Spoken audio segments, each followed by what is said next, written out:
thank you everyone for joining. I think the rest will join us as we go along. So let's kick this off. I'm so excited about this session.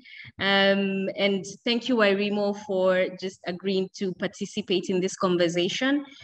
So about this session, so why I decided to have this session about accessibility of healthcare in Africa. So this is a topic I've been so passionate about, and something about me, if you've not gone through my profile on LinkedIn especially, I've been in the healthcare industry for about 4 years now.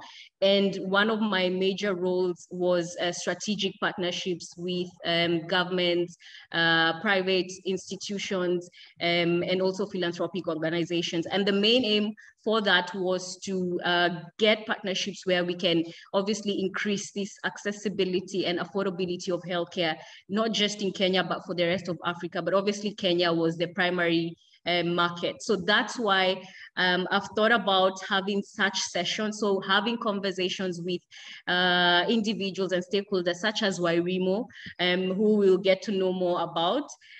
So this is one of the first, and we're going to have a lot more of this conversation. So again, guys, thank you for joining. I really, really, really appreciate it. So Wairimu, again, I hope you're there. You can say hello. Just say hello, and then we'll get to the point where now we'll introduce you officially. You can say yeah, hello. hi everyone. I'm really excited to be here, and I'm really excited for this forum, Rahel, that you've started to just have conversations about, accessibility and healthcare. And I like that you're passionate about that, which is something MIC is passionate about. So yeah. Awesome. Thank you. So you're my first guest, you're my first, let's say, speaker for this particular topic. So I'm sure it's going to be an exciting one. Guys, I want interaction. I want you guys to ask questions. If you have any comments, if something is funny, just comment and say whatever you need to say. I mean, this is an open conversation, so feel free to comment, share whatever you'd like to share, feedback, anything. We are open to receive that, and I'm sure Wairimu is open as well to receive that. So Definitely. again, yeah, before we continue, I'd want to hear about your expectations, because you obviously registered for this session for a particular reason. There's an expectation that you have. So I'd like to know more about your expectation. So I'll share my screen. So let me share my screen so I get to hear about your expectations. So if you can go to menti.com and use this code 99877416. So you can type menti.com either on your browser or on your phone, and then you use that code that you can see there on the screen. And then now just let me know what your expectations are for this session. So I'll give the guys a bit of time to log on to Menti, and then let me hear what your expectations are for this session today. So Menti.com. If you have an issue, please put it on the chat. Getting into Menti, you can put it on the chat. In case you're not able to access Menti, you can also put it on the chat what your expectations are for the session today. Yeah. Yeah, one comment there to learn more about MIC Global. That's really good.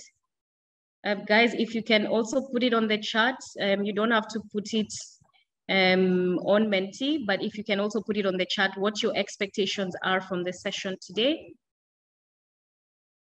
I'd love to hear from you. Well, thanks, Irene. The role technology can play in making healthcare more accessible to all. That's a great expectation. And then I can see one more, accessibility of healthcare. So I'm assuming this is accessibility of healthcare and learning more about accessibility of healthcare. Thank you. So I'll give 2 more minutes for guys to comment or go to Menti and just put their expectations. Okay, looking forward. That's good. All right, so thank you guys for participating. So I can see people have great expectations. So the role of technology and how it its purpose in trying to make healthcare more accessible to all. And Felix says how how can we leverage on innovation and technology to enhance access to healthcare in Africa and improve their health outcomes? That is really great. Thank you guys for participating. So we'll definitely keep that in mind, and I'm sure Wairimu has taken that into consideration, and obviously we'll be talking more about that. Yeah, so with me, I have my able assistant. She's called Lucy. So she'll be helping me during the session. So if you see someone responding as Lucy, don't be worried. She's the one who is assisting me today. So thanks, Lucy, for joining, and thanks for assisting me. So we'll go straight into now introduction of this session and introduction to Wairimu. So let me share my slides. Let me put up my slides. Sure. So I'll put that on presenter mode.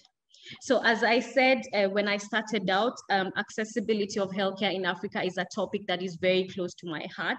And I'm going to be talking a lot more about that, even as I either share my perceptions about what I've experienced so far with some of the stakeholders that I've interacted with, as well as my experiences in the current market and other markets that I'll be privileged to actually visit. So accessibility and affordability are two topics that are very, very, very dear to me. So look out for that, obviously on my profile, and we're going to be talking a little more about that as we go along. So just before we continue, before we start this conversation, I wanted to just share some statistics that are really, actually these statistics are something that we should all know by heart. If we are healthcare practitioners or if we play a role in the healthcare space, these statistics are really important for us to know. So I was just going through the Institute of Economic Affairs website, and this is a statistic that I saw, and that 18% of Kenyans actually have NHIF cover. And we know we are 42 million Kenyans. So this is obviously less than half, 18%. And this is the national scheme, which obviously we think each will cover the full or the whole country and everyone should have access to it. But it's just 18% of Kenyans who have access to NHIF. And then for the 32 private healthcare insurers, they only cover 1% of the Kenyan population. I mean, this is just staggering numbers. And when I read this statistic, I was sad for like a moment, but I was like, this is where now the opportunity is for MIC Global and other players who are in this industry and other players who are going to access this industry or access this market. This is a number that I think they need to put at the back of their minds when they're thinking about coming up with solution for this market. And maybe just to sound off Wairimu, I don't know what you think about these statistics. Have you ever come across this? Do you think this is the actual statistic or this is even lower than what we think? Yeah, actually, I do agree because especially with the private health sector, if you look at, the costs of medical insurance in the private sector, you don't expect over 80% of Kenyans to be able to afford that. And even with penetration with the government, it also doesn't cover a large base. While they do have a good product, they haven't really come up. Right now, it's when they're trying to work about how to collect or how to enforce this or, show the benefits of it. So I do believe the statistics are quite accurate, yes. Wow. And what do you think about it? Do you feel like this is now like a burden to you as Wairimu and also to MIC Global to actually bridge that gap and to have more Kenyans get cover, to get a healthcare cover? Yes, I think MIC would play a very great role, or we have been playing a great role for over 10 years in trying to increase accessibility. However, I'm also of the opinion that this would work best through public-private partnerships. So if we worked, collaboratively with the government, that would be the ideal way to go about it. Yeah. That's such an I like your answer, because I mean those are the partnerships that we need, and I'm hoping and I'm sure you're already having such conversations, so we can't wait to actually hear about what MIC Global is doing in the market right now and the kind of strategic partnerships that you already have to obviously increase accessibility. Yeah, so and then I will not even talk about the healthcare expenditure in Kenya, but you can see in terms of the share, and the government obviously is quite high. And I think this is with even the UHC agenda. I think even the share is a bit higher than this. For corporations, I think for this, we all know that they don't spend as much for in terms of the healthcare benefits to their employees. And then for the households, and this is out of pocket payments, you can see it's almost the same with what the government is spending. So, I mean, these numbers are just like they just shock me, but I don't think I'm shocked anymore. It's a reality, and it's what most households are actually experiencing right now. And this is something that we need to think about as healthcare stakeholders. And I mean, I put what the Constitution of Kenya says about access to healthcare. So it says that every person has a right to the highest attainable standard of health, which includes the right to healthcare services, including reproductive healthcare. So I'll leave you, everyone who's joined, I'll leave you with that thought-provoking statement there. And maybe you can tell me, and maybe you can put it in the comments, whether the Kenyan government is actually upholding this particular part of the constitution or not, because personally I'm not really sure, but I think with the UHC agenda they are definitely trying. So maybe you can tell us on the comments what you think about this particular statement on the constitution, and whether it's being upheld, and maybe what can be done to actually now make sure that this is actually a reality, and not just in specific areas of the country, but the whole country. Yeah. So yeah, so these are the statistics I wanted to share. I know there's a lot more about the healthcare space, and there's a lot more statistics from different stakeholders who have done their research, but this is something that I wanted to share so that it brings us into this conversation, and at least we can get an indicator from Wairimu and MIC Global on exactly what they're trying to do in this space. Yeah. So just to get into it, let me introduce Wairimu Njoki. So I'm sure if you registered for the webinar, you saw her profile a little bit, but just to give you a highlight on Wairimu. So she's a Vice President Operations for MIC Global. Is it MIC Global or MIC Kenya? Or you'll tell us at some point. So you make that clear for us. So that it's MIC Global or MIC Kenya.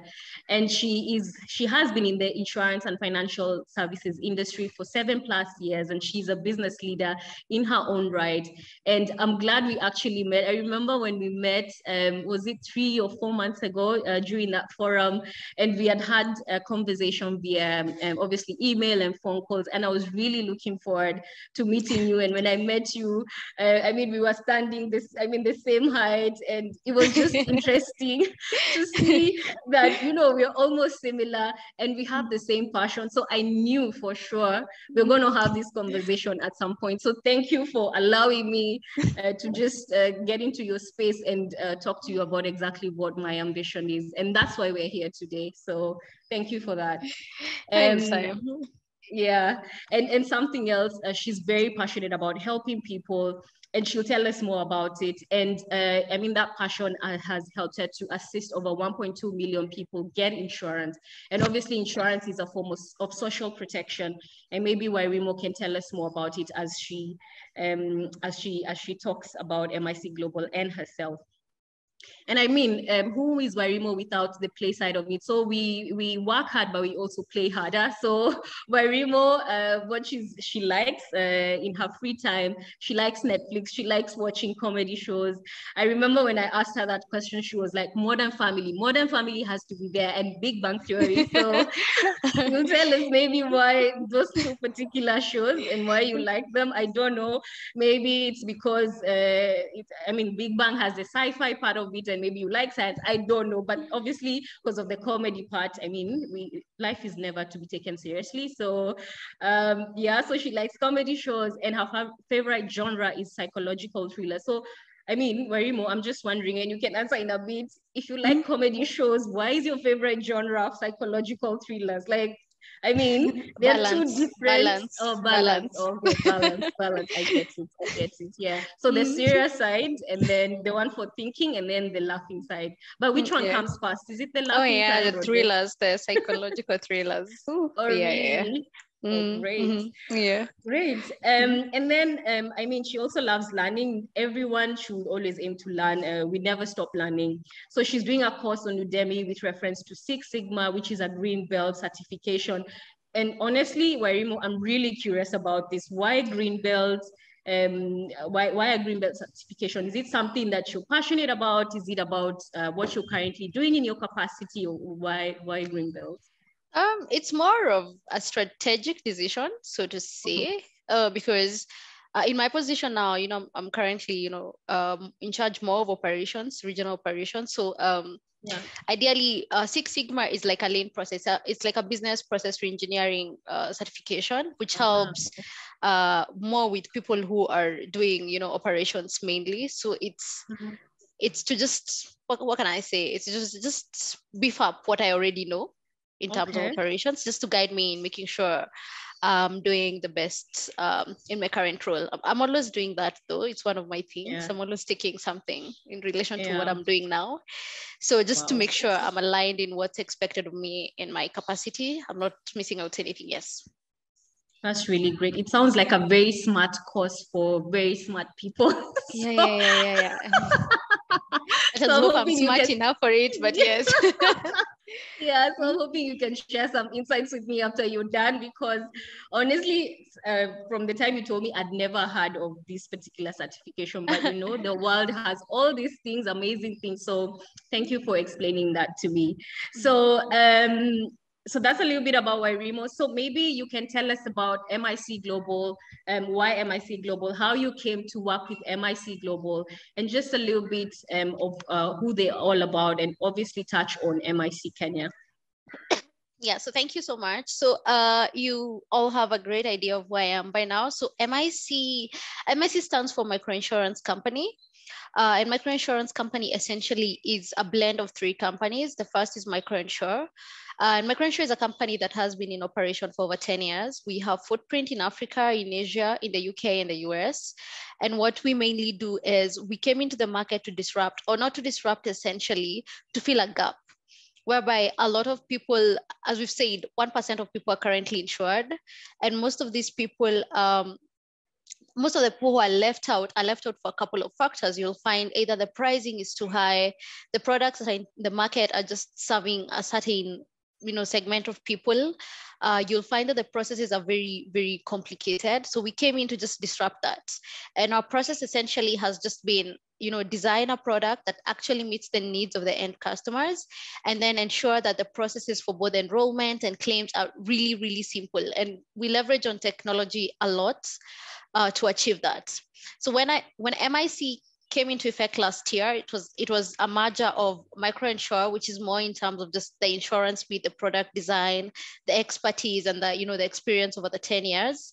And then we had an AI company called Tonka BI. And this is, of course, to boost how much we're leveraging on technology. And if anyone who's been in insurance knows, if you're going to provide a low-skill product, the cost of insurance ideally, and the reason sometimes insurance companies cannot lower a lot of their costs, is the cost of distribution, the cost of, the op costs. So, we have to leverage a lot on technology to reduce these distribution costs so that we're able to provide ticket size insurance products. And then we had Microinsurance Company. So that's a global underwriter that we have. So what we've created now is a full stack insurance company. So we do the end to end now. We will design the product, we will have the technology ourselves, we'll underwrite the product ourselves. And I'm very happy to say that in Kenya, we're very close to just getting the license to actually be among the first microinsurance underwriters in Kenya. Hopefully this will help us increase the penetration, which is our goal.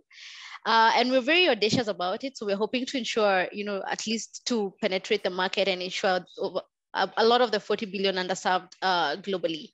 So that's essentially what we do. And most of our partnerships are B2B. Maybe we'll go into that later. But yeah, I think we'll go into that later, Rahel, if I'm not wrong. Yes, so that's just simple. Yeah. Yeah. Okay, maybe you can talk a bit about some of the brands that you're currently serving, just on you can highlight, and then you can talk about it at some point when you're doing the conversation. Yeah. So so mainly our partnerships are B2B. And the reason for this is if you're going to do very, ticket size insurance, again, at the end of the day, you don't want to be going into losses. So you still need numbers. And the best way to get numbers, and not just numbers, even in designing the product. If you're going to innovate a product, you can't really go to everyone in the market and ask, I can't come to Rahel, what do you want? I go to this person, what do you want? It can be a bit tricky. So the best way sometimes is to do it through business partners. If we go, for example, to Waneka Fund, they deal with a lot of the farmers in Western and a couple of regions.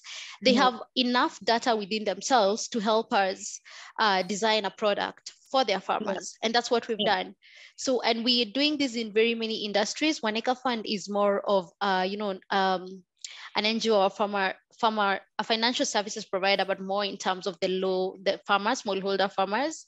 Karim is a ride hailing company, which, helped us design products for just, the passengers. When you're taking an Uber, you're taking a Hover, there's some risks you face, and at some point you don't realize them. Then later you're like, oh yeah, I wish I was covered for property. I wish my work laptop was covered when I'm in transit and such things. And as well for the drivers, because these are people in the informal sector who don't have any form of insurance.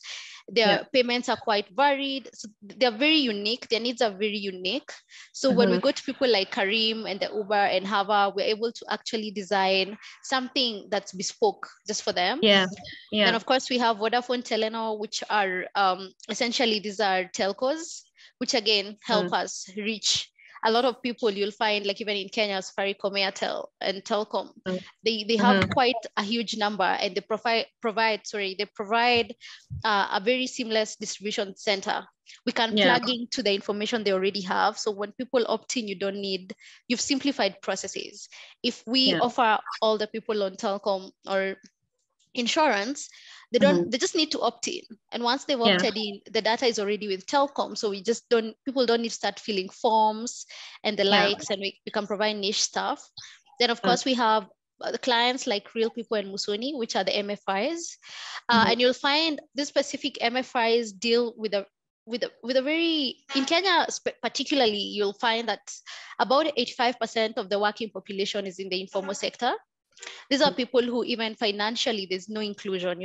Banks will not give them money because they don't have security, because the line of work is not really, they don't really have the security for it.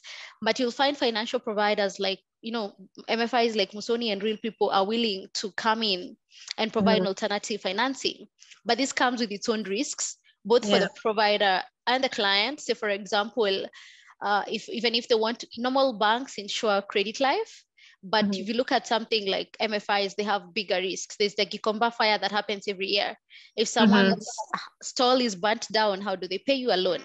So we are able to provide really well-designed or innovative products that actually meet the needs of the end customer. So that's really some of our brands. We have so many more, but this is just in different industries what we're doing. Yeah, this is really great. So can I comfortably say that you serve the gig economy, or it's a combination of the gig plus, the higher brackets, or it's just specifically for the gig economy? It's mainly the gig workers, as well as the very low income, because it's a lot of the gig, and I know the farmers fall in the gig, but and especially within COVID, I think we've put a lot of focus into the gig economy, and the gig economy is not always low income or middle income. It's influencers, it's people who are starting their own businesses. It's just people who don't fit into the normal category of insurance for various reasons. Maybe they get their pay, they don't get a salary at the end of the month, they get their payments, they fluctuate. So there are a couple of things. But mostly I would say, we've really upped on the gig thing, because we realized during the pandemic that, a lot of people, it was very easy to see during the pandemic how the lack of insurance in that sector has really affected them during that period. So and I think cost is the number one factor for this particular category, because they don't have income that is predictable. So that's why you serve this particular group of people. Am I correct in saying that? Sorry? the cost or the price is one of the main factors, because they don't have you cannot predict their income. That's why you serve them, because the cost aspect or the cost indicator is a bit lower compared to let's say the higher brackets of individuals, right? Yeah. So pricing is normally quite a big factor. You have to make sure. So there are a couple of factors we look at when we're designing a product, which is why, again, we like to use, like we like partnerships, because they already have the data. They already, they could easily tell us, no. One partner may tell us, this segment can afford 1,000 shillings a month. And another may come and tell us, no, if you do anything above 100 shillings, they will not be able to pay for it. So we like to be we like to look at all the nitty gritties, every little detail, to make sure that the design is right, because you do one thing wrong and you're not offering them a product the product may be of value, but the pricing is not right. So exactly. Yeah. And that's really profound that you say that. So I think we'll talk more about that as we continue with the conversation. So thank you for introducing MIC Global. So let me also introduce myself. So my name is Rahel Musyoki. I think I mentioned when we started out that I'm an enthusiast in the healthcare industry. And this is because of my previous experience with one of the healthcare companies here in Kenya. So I've been in this industry for 4 years, but I have experience for over 10 years in different industries. But my main capacities have been in strategic planning, strategic partnerships, and also marketing. And then I've just put some of the awards that I've received this year, and this is based on the work that I did for that previous organization that I worked for. So that means healthcare is it's an industry that cannot be overlooked. I think we've been having a lot of conversations about healthcare and how we can improve healthcare in Africa, but I think it's time that the rubber meets the road and we actually implement all these things that we've been talking about. And Wairimu, you can agree with me, we went for a forum, I think it was like, was it 2 or 3, or was it last year? And we talked about a lot of things, but I'm not sure if there's anything that has been implemented yet. I know these things take time, but then we need to have a force or a group of people who can actually take their time and push for these things to be incorporated or implemented, so that we can see that change we deserve as Kenya, obviously, and also for the rest of Africa. I don't know what you think about that forum and the things that we talked about. Are you seeing a difference already, or you feel like it's going to take time? So personally, I think it was for me, it was a very insightful forum, because it had a lot of the healthcare people in there. There were the insurers, there were the policymakers, you have the hospitals. So it was a good forum to start off a discussion from all ends. And I think for me, I think it was just a good benchmark to start off for people, because I remember there were a lot of conversations on how insurers see things and how the hospitals see things, and how the policymaker is saying things. Maybe the only people who weren't ideally represented are the end customers well enough, but there was a lot of brainstorming on things. I don't think too much has changed, but I remember there's a lot of conversation on how NHIF is going to implement that 500. How are they actually going to collect it?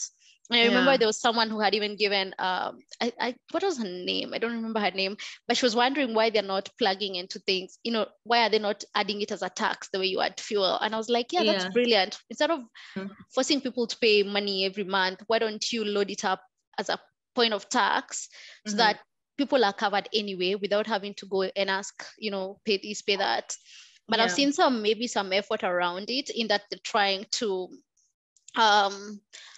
the deducting like 17 shillings, it may be a lot for some people, I still think, but maybe they should have deducted through airtime and stuff. But I think they're starting off some initiatives, but we need to see how those actually progress. I think that's a conversation obviously I'd want to have with some of the stakeholders who either work with NHIF or are part of NHIF, so that we hear exactly how they want to implement this on a fuller scale, so that we see more individuals actually have access to healthcare. So that's a little bit about me. And then in terms of stories and conversations, this is one of the sponsors for this particular conversation. And obviously it's with me, Rahel. I am Rahel. So why I started this particular let me say it's a concept that I started. I've thought about it for quite a long time, and it's just to bring out all these stories, all these conversations about the healthcare space. So we are on all media or all social media channels. So follow us, and you'll see more about these conversations with healthcare practitioners, healthcare stakeholders, leaders in the healthcare space, and many more.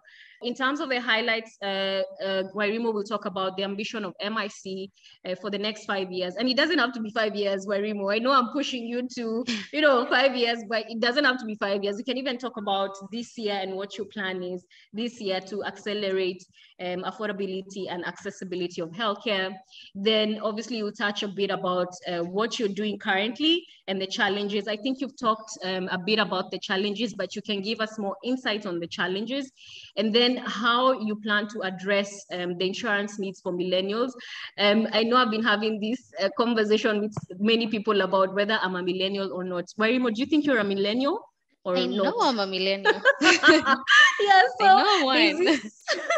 there's this argument about whether I'm a Gen Xer or a millennial. I'm not really sure, but anyway, that's fine. Whether I'm a Gen Xer or a millennial, I think it's an important conversation to have because millennials actually, they are a lot more than the other individuals. So they're the ones who are making more decisions currently. So I think it will be important for us to understand how you're planning to address that. And even in that forum, I think you can remember, we actually had, I remember her name was Grace, and she talked about, she talked about how these needs can be addressed for millennials. So I hope you can touch a little bit about that, but not saying that you have to talk about millennials only. Please talk about everyone so that everyone feels like they're part or they've been included in this conversation. So you let us know about that. And then lastly, we'll obviously tell us how can an individual, how can an organization access MIC Global, and obviously here in Kenya, how can they access your services? So that's a little bit about the conversation we'll have today. I know it's 15 minutes to 5 o'clock, but I mean, these conversations can never end. So we'll try our best to obviously keep the time. We'll not finish at 5 for sure, but we'll go a little bit, maybe 5:15 if you'll allow us. But please allow us to have this conversation today. If we're not able to complete all this, I hope, Wairimu, you can honor me again and be my guest, and we can have this conversation again. Yeah, sure. Yeah. So guys, stay with us. There's a surprise actually as we go along. So stay with us, please. I'm not telling you to take notes or anything of the sort, but just listening. And I'd love to hear your comments, your feedback, any questions that you might have as we go along. Yeah. So we'll get right into it. So I'll be obviously moderating this session. I'll be asking Wairimu a couple of questions, and then we'll just continue with the conversation and see how it actually goes. Yeah, so maybe Wairimu, maybe you can take us through or you can give us an insight on what MIC Global, what the ambition is of MIC Global in the next 5 years, if you want to talk about the next 5 years. But I think you can start with this year, and maybe you can touch a little bit about the pandemic and what the pandemic has taught you in terms of this particular topic of accelerating accessibility of healthcare. All right. Thank you so much, Rahel. So for us, of course, the mission is the same. We're trying to, provide insurance to the underserved, who are over 40 billion globally. And the best way to do this is we've seen, so we know what we're meant to do. We know we want to increase penetration. The question is how do we go about this? And of course, we've noted, a couple of factors I think the whole industry knows, which is one, a lot of people, there's of course, I'm going to mix a lot of answers in a lot of the questions because they'll play around, so don't worry. Do your thing, Yeah, so, there are a couple of things. You'll find that people don't take insurance. One is the price point, of course. So, so what we're trying to do is have value pricing. We're not saying we're giving you insurance for 5 shillings, but we're giving you insurance. Like I said, it depends on the target market based on affordability. because if you lower the pricing, there are other things that come into play as well. But just deciding on how much it is not enough. And something even, like I've said, over 85% of the working population in Kenya are in the informal sector, which means they don't get money all the time. So even if I set for someone, say someone who's doing their own small business, a small trader, and I tell them, hey, you need to pay me insurance for, say 200 shillings, and they don't have that 200 shillings in a day, that's another thing. So something else we've introduced is flexibility in payments. So we normally even have products whereby you cover, yes, you have a monthly cover instead of an annual, or you have an annual cover that you pay monthly, and we can collect the money daily, we can collect the money weekly. So in case of a claim, we won't refuse to pay you, we'll probably just prorate the benefits. That's one thing. Sorry, there's something you've said that has really just caught my attention. You say you have monthly packages. Yes, we do. We have monthly packages because we believe they are more, because sometimes someone wants a good cover, but a good cover is maybe on minimum, maybe 5,000. So we're like, okay, why don't we just give you monthly packages, whereby at least this month, this is your level of limits, and all that. So we even allow people to pay daily, weekly, and all that. And then we just prorate. Like I know in Pakistan, where in Kenya, we're yet to implement that fully, but we're capable of doing it. We have covers whereby money is collected. Well, our partnerships in Pakistan, the telco partnerships are quite big. So we're able to collect money from airtime or money from like an instant deductible. So every day, maybe a 10 bob is deducted from your airtime, just to cover for your insurance.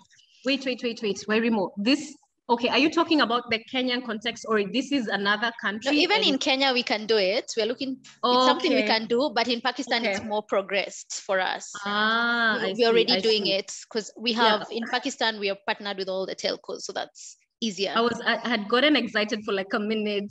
No, give me a month or two. We'll be able to do that ourselves here in Kenya as well. Wow, I can't wait. Yeah. Okay. Yeah, so that's one of the things we've really looked at. So we look at a couple of so many things. So there is the pricing, as I've mentioned. So of course we need to make it very value priced, and then you need to not only introduce flexible payments, you need to introduce alternative payments. Like we don't only just accept cash M-Pesa. We can use airtime, we can look at alternative ways to collect that premium, we can, we've considered the option of even doing with Bonga points where you can redeem them for insurance. I think that's something we can do. So so that's one of the things. And again, and to touch on that, I think again, one of the challenges I'll talk about will be partnerships in such things. Sometimes you have the product, you have the idea, but you don't have the right partnerships to implement it. So there is the pricing, of course. And then secondly, you need to make sure the product it's a need-based product. And I gave an example of like MFIs. If I go to an alternative lender right now, like say Musoni or Real People, who are serving people in Gikomba and the likes, and I tell them I'm giving you credit life, there's no value to that. The biggest, life is something that will happen to them. That's not their biggest concern. They have bigger concerns. These people don't have any security attached to their loans. So what happens when there's a fire at Gikomba? What happens to their loans? So we'll sit down with every partner. We like to sit down with every partner, understand their customer needs. Say for an MFI, we'll be like, okay, we'll provide you with an enhanced credit linked. This person is covered in case of death, in case the property is destroyed, in case they're hospitalized, we can pay off their benefits, because we're looking at so many other factors. If you look at these specific people, one of their personas is most of the informal workers, especially, they don't have sick leave. They don't have the benefit of you're still paid even if you're sick. So when they're off, when they're sick, even the farmers, when they're sick, that's it for them. They're not incurring any income. So if they have any liabilities, if they have any loans and debts, they're not able to pay for them, right? So that means either there'll be a delinquency rate, so they're not paying for their loans that week, which just escalates. Even if they make money the next week, there's a high chance they'll first feed their family and things like that. So we'll have bespoke products. We'll have things like hospitalization covers, where we pay their 1 week installment to allow them time to bounce back. So that's the product design as well. We look at in penetration. And then of course there's a trust bit. Insurance has very minimal trust in the market. So even if you have the right product, people will not just buy, because how do you convince them you're so different from all the insurance in the market? So ideally our model is to start off with like a freemium or a loyalty cover. So like if I come to, I don't know which product do I choose? Any client, I don't know which company to choose. If I pick anyone, let me say if I pick like telecom, for example, if we want to give products to telecom clients, we like to first go with the partners because there's already a brand. You trust the brands you work with. You know, people trust telecom, people trust Safaricom, but they may not trust us as the insurer. So we'll go to them and then we're like, hey, we'd like to roll out a product. So we'll do a low value one that, you know, the partner is willing to do it for as a loyalty or as a value add. And then once the client has experienced, there's some claims that have come in, they have been paid as we guarantee, then now we can transition it to a paid product because the client already knows. So that's how we're also working on trust. Another thing we're really working on is, of course, the distribution. As I've said, we want to plug into the partners. We want to make sure the processes are simple. People don't like the idea of, you know, going into an office. Like everything needs to be one tap, especially for millennials. Millennials like convenience. They want everything to be one tap. So for most people, we plug in to distributors. We want that if someone can just go to their telecom app, for example, and just, you know, see an insurance product and opt in. They don't need to fill anything extra. Maybe they can just fill in their next of kin details. But otherwise, the provider, as long as they've consented, we have all the necessary info. And you find, if you think about it, a lot of even with claims, because our claims are very seamless, we don't have things like claim forms. Because everything that you fill in a claim form is in the documents you provide. Your name is in your ID card. Yeah, sorry, let me cut you short there. Let me ask, in terms of because I know, and I mean, I've experienced this because I bought insurance for myself. Do you also have the policy forms where you have to fill out your details? Is that something that you have still, or No, we don't really do. Okay, so one, we do group policies essentially with the partners, but with clients, what we do is we've integrated our system in a way where they just get the relevant information about their covers. So the minute it's logged into our insurance system, they'll get an SMS telling them your cover is now active. This is what. And maybe every now and then you get tips on how to claim, tips on how to do such things. Because policy forms are very lengthy. No one reads a policy form from the beginning to the end. Because I've had such an experience before where a family member had gone to hospital and they were thinking that they're covered under a particular benefit, but then because they did not say it or they did not put it on the policy form, then they were not legible. They actually were refused service because apparently they did not sign something or they did not say something when they were filling in that policy form. And that policy form can be like 5 pages or 4 pages. And I think that's such a barrier, especially to the informal sector, because this is where you're playing a role to the informal sector where someone has to read all that. That's a lot of material and there's a lot of confusion. So you have to obviously have the resources for someone to actually take them through all that, and that can be quite lengthy. So I'm really glad that you guys have done away with the policy document. Yes, I think, and a lot of things we've done away with as well. So with micro, even if you want to put exclusions, it doesn't make sense. So we usually have very, very minimal exclusions, maybe things like criminal acts, suicide. We probably have a maximum of like 5 exclusions, especially with like our hospital cash products. Because again, what we're trying to promote is inclusivity. You know, you want to make it as inclusive as possible to the mass markets. It comes with its own challenges, of course. There'll be a level of fraud. So, you know, I'll talk about that in terms of challenges. But it helps in making the processes simpler. And it helps also in making people feel like, oh yeah, I get what I'm covered for. You know, you feel like you're getting benefit from what you have. So for us, essentially, that's really about it. We just want to scale insurance, and we're doing it through need-based products, simple processes, value pricing, and the right distribution methods. So that again, because if we have to come to everyone, everyone needs to opt in by themselves. Again, that affects pricing. And we want to leverage on technology as much as possible to reduce the costs that we actually have. That's really profound what you've just said right there. So inclusivity, you've mentioned the word inclusivity, and inclusive insurance, I mean, it's a buzzword in the insurance space right now. So maybe if you can simplify for me, maybe in 3 words, what does inclusive insurance mean to you as Wairimu, and maybe for MIC Global? How would you summarize that? for inclusivity? I'll just say it's simple. Mm-hmm. Inclusive means insurance that's really simple. And by simple, I mean anyone can understand. I can explain to someone on the road right now and they get it and they can buy it. Two, it's very need-based in that I'm not just giving someone insurance that's off the shelf, in that it doesn't really cater to their specific needs.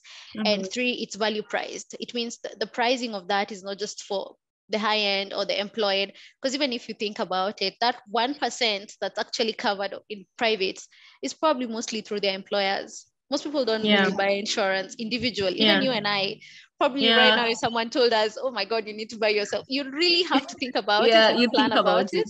For sure. So it's just simple value pricing and need-based insurance. I like that. So simple, value pricing, and need-based. That's actually the truth. Because what you've said about if someone comes to me to buy insurance, I'll actually think about it and I'll be like, do I really need it? But for medical, obviously, you need it, especially because you never know what will come up. And I mean, we know in this country, and we've seen even our relatives, our family members, friends, going bankrupt just because of our financial needs. So to protect ourselves, for financial protection, we obviously had to get this insurance for ourselves. So thank you for that. And actually that is something that I've been wanting to ask people like yourselves what inclusivity means, because people have different meanings of inclusivity. So thank you for mentioning that. So this, whatever you've just talked about in terms of partnering with the telco, partnering with technology providers and all that, is that an ambition for this year or the next 2 years or 3 years? Because let me tell you, Wairimu, what you've said, especially about deduction of airtime, which is something that I think if it's introduced in the Kenyan market, it will actually make sense for a lot of people. And I'm just speaking like that from where I sit. I don't know what the rest think, and you guys can put it on the comments what you think about that.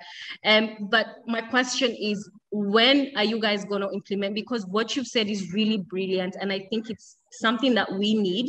So when are you planning to introduce that? Is it now, like in 1 month? Is it in 2 months? Is it in 3 years? Is it how? When? So first of all, we have such partnerships so far. Some we're rolling out in maybe a month or two with maybe some telcos and all that. And this takes me to challenges, because one of the challenges we face mostly with insurance is distribution. Because again, to reach the mass market, you need the right partners. And sometimes it's not that easy to actually close the right partner or to just get the right partnership. So you have the idea, especially like for millennials, we have really interesting products that we have in mind. Like we want to, because you know how millennials are, they want to do everything, the convenience of the button. As a millennial, I'm honestly like that. And most of the time, people don't want to have to overthink things. So we have like a plug and go kind of insurance products that we have that can be plugged into your bank accounts, can be plugged into Safaricom and all that, whereby if you buy a plane ticket, you automatically get travel insurance, or you can grow, or whenever you spend money, a bit of that can go to some insurance, some levels of insurance that you pre-choose. So we have very nice ideas, but we need to have the right partners to actually roll them out. So the ideas are there, we're reviewing the products, but we're in discussion now. So it's more of, I think the next 1 year, most of this should be live. We should at least have gone live with most of these. The ones targeting everyone as the mass and also mostly millennials.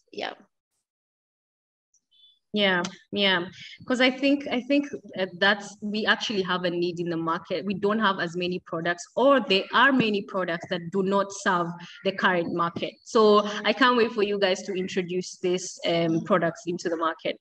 So I'm glad that you've touched on the challenges and you've talked about the current play. So any other challenges that you'd want to talk about? And one that I'm particularly interested in is in distribution. You've said distribution is quite difficult right now. So maybe you can talk about about the kind of distribution that you're currently using, and then what you're planning. But I know you've touched a bit on that, but you can maybe speak a little bit more about the distribution aspect, because I know there are some organizations and some individuals who will either watch this later or have joined, and maybe they want to know how they can plug in into all these amazing things that you're saying, because they are amazing things that you're saying. So how do we go about that? How do they go about that?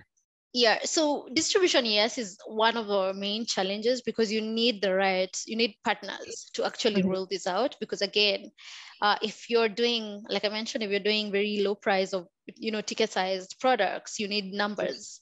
Yeah. And we have quite plenty of them in Kenya right now, but we need more if we're going to penetrate the markets. And more often than not, you find you'll speak to so many people and you'll get a few companies that are willing to help you distribute the product, but it's not that direct with microinsurance compared to normal insurance, because the benefits to the distributor is very clear with normal insurance. To this, even if I'm giving them, even if I was using agents, the commission you get from a ticket-sized insurance and the commission you'd probably get from a huge, deal is two different things. Yeah. So they're quite sometimes it only works best when you have partners who are doing it mostly for value addition. Yeah. They really just want, but most people, again, the motivations are very different, especially if you want to introduce the product through an initial loyalty. They need to understand why do you want us to, of course, we know why we're doing it, because one, of course, it will really make people be used to the insurance, see how it works. And then once they are ready to pay for it, this also enhances customer retention for them. It will, of course, increase their market share if they're doing it, they're the only people doing it. But it takes quite a long time to get to that point. So that's one of the factors. The other thing with, again, microinsurance, essentially, or healthcare, when it's low priced, is fraud. If I'm going to, like how we do it, especially with our hospital cash, is we don't really have a panel of hospitals. We use like NHIF accredited hospitals. So you see, these are not things you can't guarantee that you'll be able to ascertain all the claims. So you put in all the measures, but there'll always be those very smart people who know how to go about the system. The fraud is quite higher, which can affect the claims ratio. The fraud is quite high. So that's another concern we have. Like, there's a lot of fraud that can be involved with it, which then once you start involving investigators and the likes, now you're already going into the cost, dipping into costs, which could affect pricing, which then again affects. And another challenge is knowledge on the ground, especially for the low income earners. They don't really understand insurance. They look at insurance like a saving scheme. Yeah. If I pay premium, I have to be paid. Regardless of whether the claim is valid or not, I expect to be paid. That's literally how they look at it. So if you reject a claim for any reason, you're like, hey, this looks fabricated, or you really didn't meet one or two criteria, and they're very minimal criteria, that's it, they're done. They're done with insurance. So a lot of customer education needs to be done, which of course we've taken efforts into that. We do a lot of health tips, maybe now and then, this is how to claim, this is how to do this and that. But those are like top three concerns or challenges we really face. There is the distribution, there's fraud, and then there's customer awareness on what insurance is or how insurance works. Yeah. Wow. Okay. Wow. And I'm sure there are a lot of technology partners who can actually address the three main challenges. So, I mean, all the best in that. And I'm hoping you'll actually get the right ones, because honestly, what you guys are doing is something that needs to be recognized in this industry. And I think you're going to do so much for a lot of people. And I know I keep on repeating that, but I know the potential of this, and I can actually feel the potential of this. So I'm hoping that you'll actually get the right partners to actually push your ambition forward. Yeah. Perfect. So I think you've talked about the current play and challenges. So what do we need to know about the inclusive insurance products by Microinsure? I know you've touched a bit on that, but maybe is there anything that you think we need to know, or millennials need to know about inclusive insurance products by Microinsure? So we have a myriad of products, but as I've mentioned, most of our products are designed specifically with specific partners in mind. There's no one size fits all. But what we've done, especially with healthcare, we have this hospital cash products, and we like to, with these ones, we're looking at them in tandem with maybe UHC if it comes live, in that a lot of people don't go, even people with NHIF sometimes, you'll find that they won't go to hospitals. Immediately they start to feel ill, not because they don't have NHIF, but because the proximity to the nearest hospital is far and they don't want to even incur the costs. No. So there's so many other factors. When you look at the low income people, their biggest challenge isn't just having that insurance, it's everything else around it. So with hospital cash, we're able to give them like reimbursements so they can cater for other costs. They don't want to be admitted because even if NHIF pays for my admission, what happens those 2 days I didn't work, so they're going to work until it gets them, it's gotten to the point where they can't do it anymore. And sometimes at that point, some people die, So with hospital cash for us is more of in tandem for both. One, for people who don't have insurance, it allows them to cater for the costs they incurred during hospital and still take care of other costs while at it. Then secondly, even if you have an HIF, it allows you to make sure you seek medical help as soon as possible. Because you can cater for it.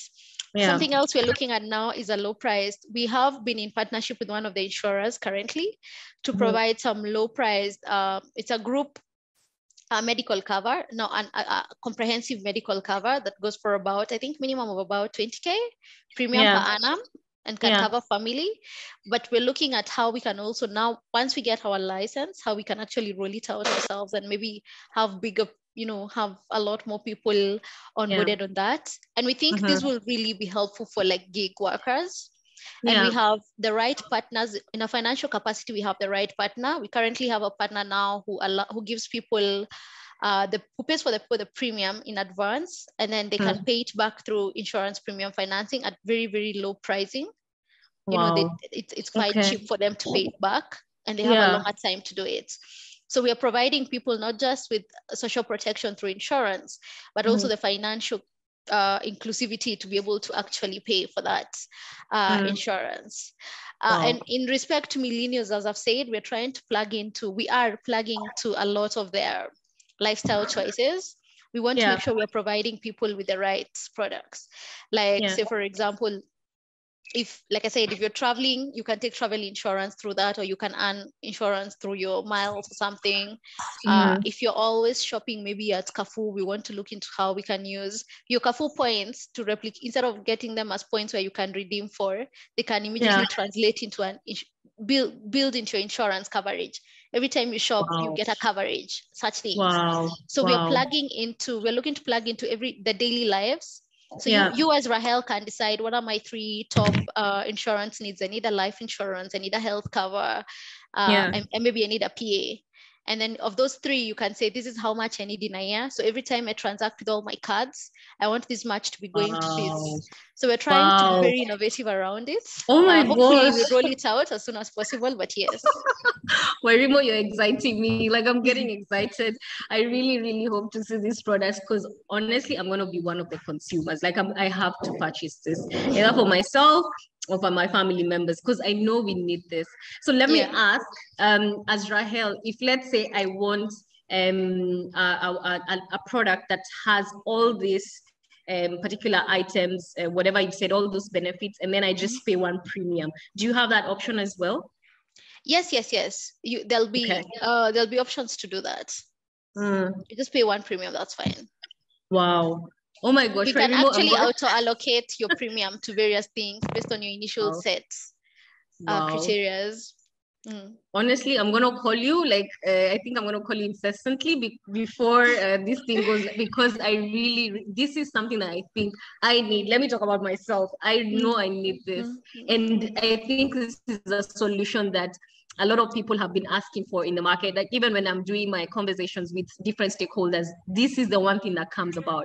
Like, can I have a package that covers me for X and X and X benefit? And it just doesn't have to be healthcare. It can be healthcare and maybe motor or any other thing. And I know there's a risk across all these benefits, which are quite different. But I mean, if you guys crack that, oh my gosh, Wairimu, MIC is gonna go far for sure. Yeah. For sure. We're very ambitious about our next step. So yes. So let me put up the contact details for microinsurer and also stories and conversations. So actually now this marks the end of this session. Thank you so much, Wairimu, for being a part of this. You're actually the first guest that I've had for this particular forum. So thank you for being willing and being open to share all this information with us. Obviously, this is being recorded, so we're going to post this on our social media pages so that we have even more people who are not able to join, because that time probably people are, you know, busy at work or they're having their meetings or something of the sort. So I'm hoping that more people will actually go into YouTube, go into our Facebook page, and go through or rather watch this webinar again, and they can see the amazing things that MIC Kenya and MIC Global are trying to do in this healthcare space. Because I think, honestly, if you guys are going to launch all these products, it's going to be so great for a lot of people. And I think we'll bridge that gap and have more people have access to healthcare. So thank you so much, Wairimu. I don't know if you have anything to say. Otherwise, thank you. yeah. So thank you a lot. Thank you guys for joining the session. I really appreciate it. For the first session, honestly, Wairimu, I think we did pretty well. What do you think?